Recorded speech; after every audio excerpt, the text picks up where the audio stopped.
If you find coherence, suddenly you have certain mastery over things. In yoga, we call this prajna. Prajna travels faster than light because it doesn't travel, it's just everywhere. Like I'm talking about this being cannot travel, it's everywhere, so it need not travel. You can call it divine, you can call it God, you can call it being, you can call it prajna, or you can call it quantum. But essentially, because it's everywhere, it looks like the same thing is happening everywhere, that means it traveled from here to there to there, no. It's everywhere, so it need not travel. This is what being also means.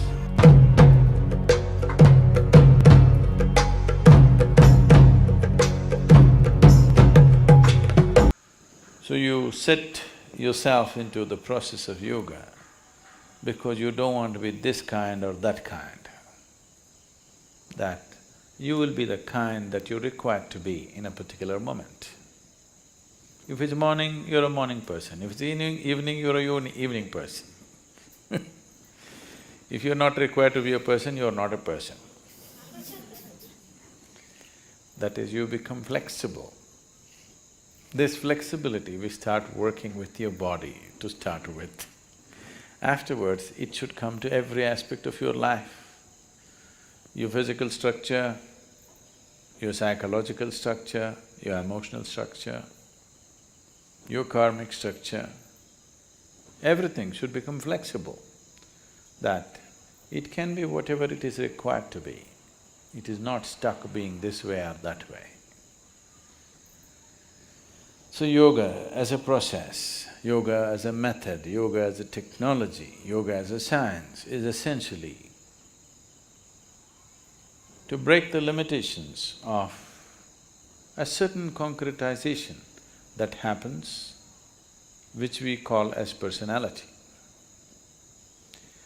To evolve from being a person to a presence. If you're a person, that means you have made a shell out of yourself. You formed a shell, within that shell only you can operate. If you break this shell, you will no more be a person, but simply a presence. As life is, as God is, just a presence. If it can be encased in a shell, it becomes a person. So yoga means slowly you're working on making the shell thinner and thinner, more and more porous, that one day you can exist without a shell.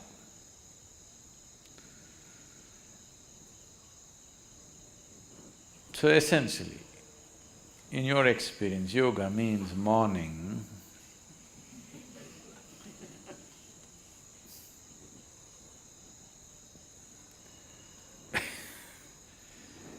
Why the sadhana? The way it is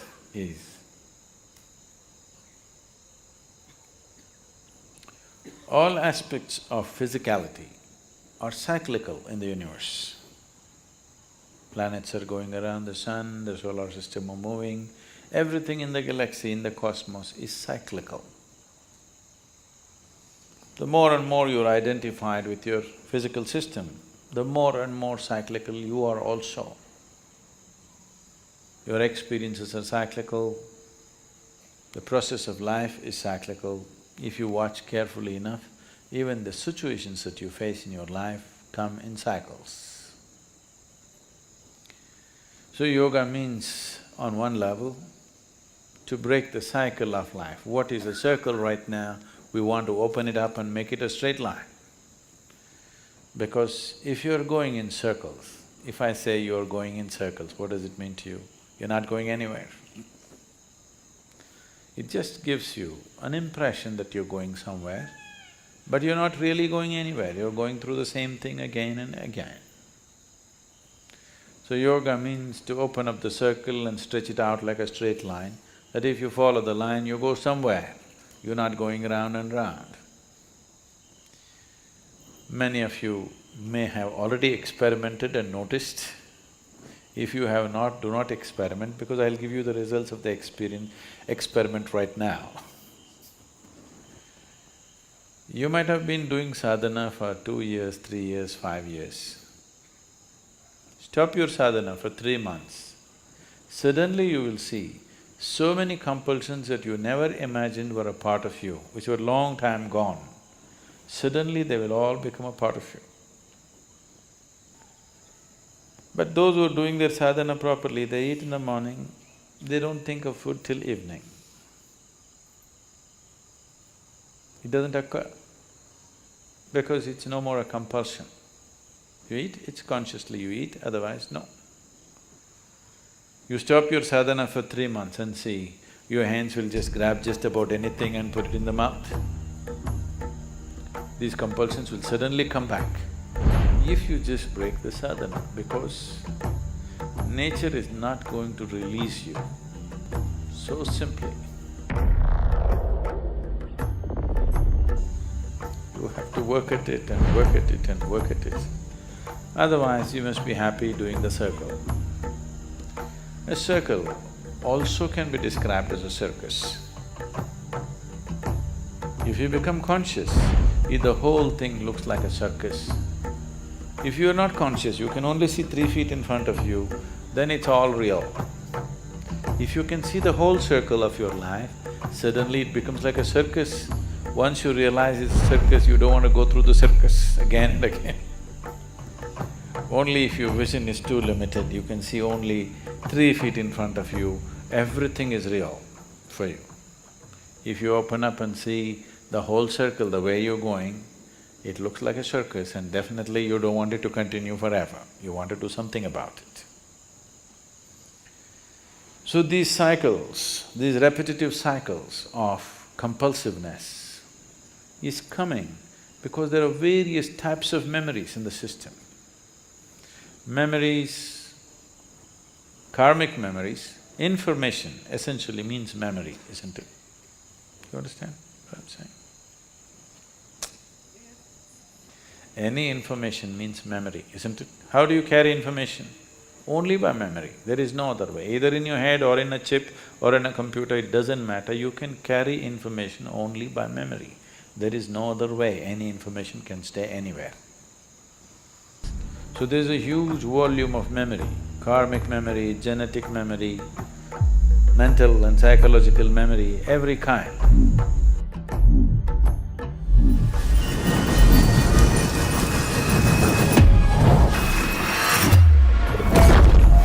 If this memory was not there, your body wouldn't even take a form. Your body knows that it has to take this form. When you were in your mother's womb, so many billions of people on the planet, everybody took this form. 2 legs, 2 hands, 2 eyes, like this. If the memory was not there, we do not know what form it would have taken.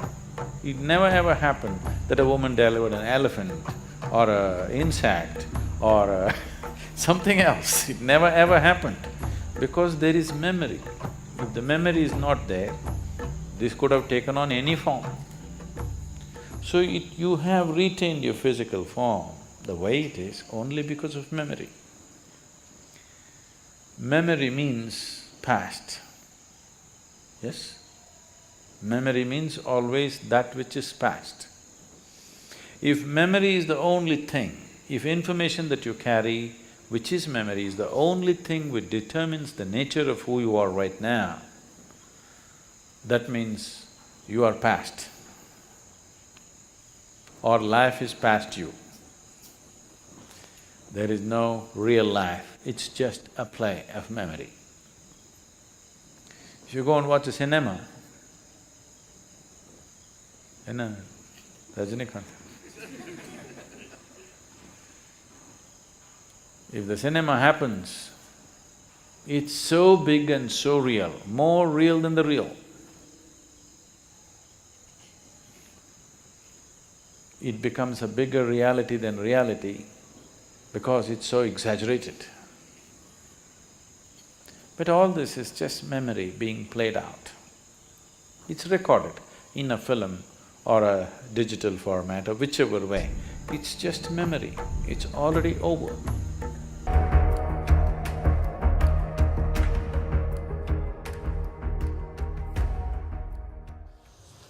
See, your idea of what is memory have to evolve. Right now, your idea of memory used to be, till recently, is just what you remember. But now, your idea of memory has become more technology-oriented.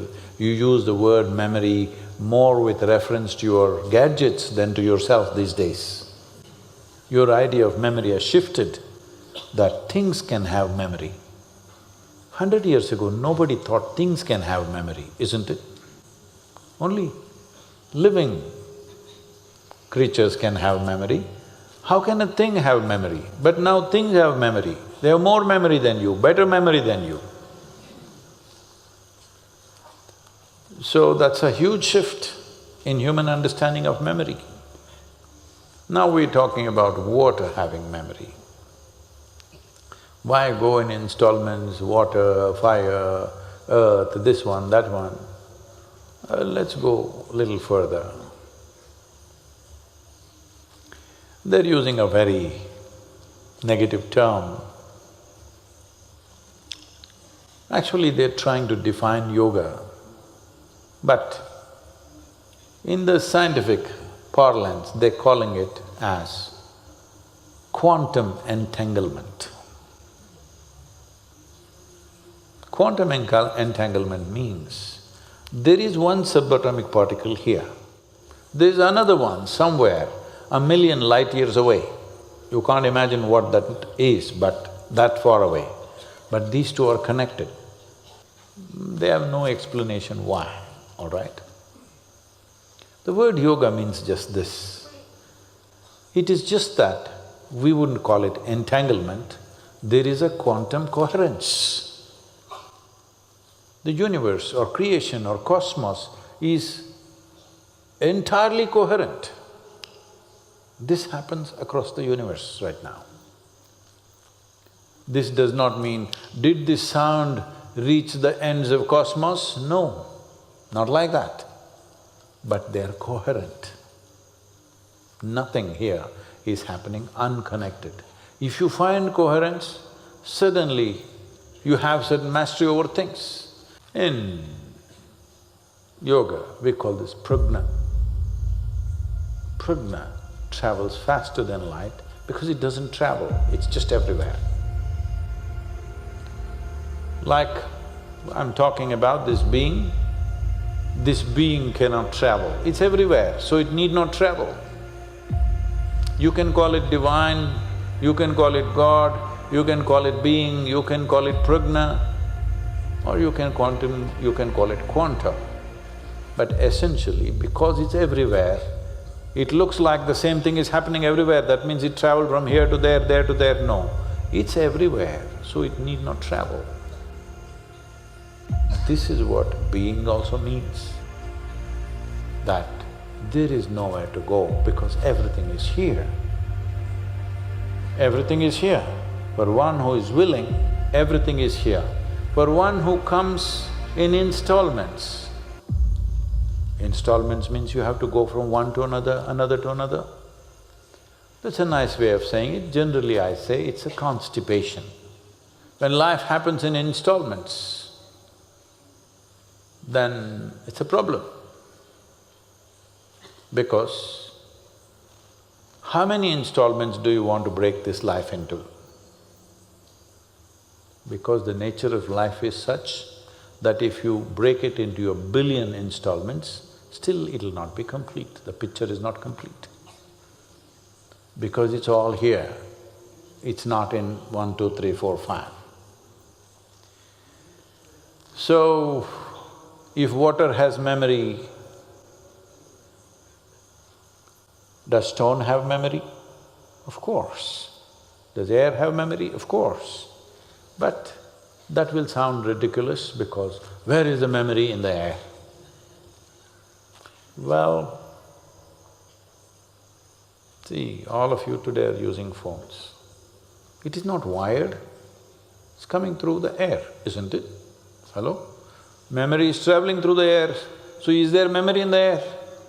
You shouldn't even ask me that question anymore because all of you are using the applications. but that is still rudimentary compared to how the cosmos is. It is not that something is traveling from somewhere to somewhere. There is nowhere to travel because what you call as everywhere and nowhere are not two different things. There is no somewhere, that's all. There is everywhere and there is nowhere. Somewhere is an illusion. But right now, somewhere is the only reality you have. Everywhere and nowhere is an illusion in your experience, isn't it? Hello? Somewhere is reality, I am somewhere. Am I nowhere? Am I everywhere? That is the whole thing. Everywhere and nowhere are the reality. Somewhere is an illusion. See, right now, you're a somebody. Hello? Not today, after 100 years, all of you. Me little sooner, but all of you 100 years later, if we bury all of you right here, there is no somebody, there is just the same garden. Hello? Yes or no? There is no your body and my body, there is just a body of earth. So, just the difference is, do you realize that now or will you realize that when it happens? This is not just with the earth, this is with the whole creation. You are either one with it or you are not. This is not an imagination. I go on thinking I'm one with the cosmos, you will go nuts. But that's how it is. When it happens experientially, it is tremendous. When it happens psychologically, you will lose it. If psychologically, if you think I'm everywhere, you're a serious problem. Psychologically, physiologically, you're somewhere. But the fundamental reality is this. So, this whole process of segmenting this and saying is, oh, there is memory in water, we accept it. But is there memory in air? Is there memory in fire? Is a keyhole vision of life. If you go on looking at life like this, if you stay here for 1 billion years, still you will know a tiny piece of it, that's all. Nothing wrong, but it's most inefficient way to exist. Because we are interested in application, we are not interested in knowing. How can I use it? Need-driven. All scientific research right now is need-driven. How can we use it? What can we do? Can I make a new kind of gun that I can just burn you without wasting a bullet on you? We are experimenting with all that, come on. Hello? Right now, they've come up with bombs which will explode. All the buildings will be intact, only human beings die. Yes, because it's a frequency bomb, it just kills the human beings. Buildings will be safe, I think it's a good thing. See, when you want to conquer another country, people are dead, infrastructure is there, isn't it a good way? We are need-driven, this is the problem. Everything we come to know, we will use it in more and more devious ways. So, when you're need-driven, you must understand, knowingly, unknowingly, you become destructive. What is wrong being need-driven? Nothing wrong if you were one more creature. Nothing wrong if you were a grasshopper, because creatures are need-driven. But once you get to this level of cerebral activity, this level of capability, if you are need-driven, the only place we will go to is destruction. There is simply no other place to go. So, when society or individual human beings are need-driven, they don't realize this in their own time, that they are super destructive.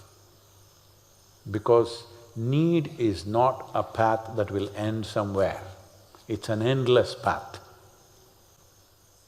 Being is not like that. The destination is right here. You don't have to go anywhere. The destination is right here. It is not light years away. When there is coherence between a subatomic particle, a brainless subatomic particle has coherence with another one 1,000,000 light years away, with this bigger brain, you must be able to find coherence, isn't it, with everything in the universe. This is called yoga. Yoga means union. Union means you are in coherence with the whole creation. Nothing to do because you're already fully equipped and here. Just learning to use the equipment without messing yourself up, that's all.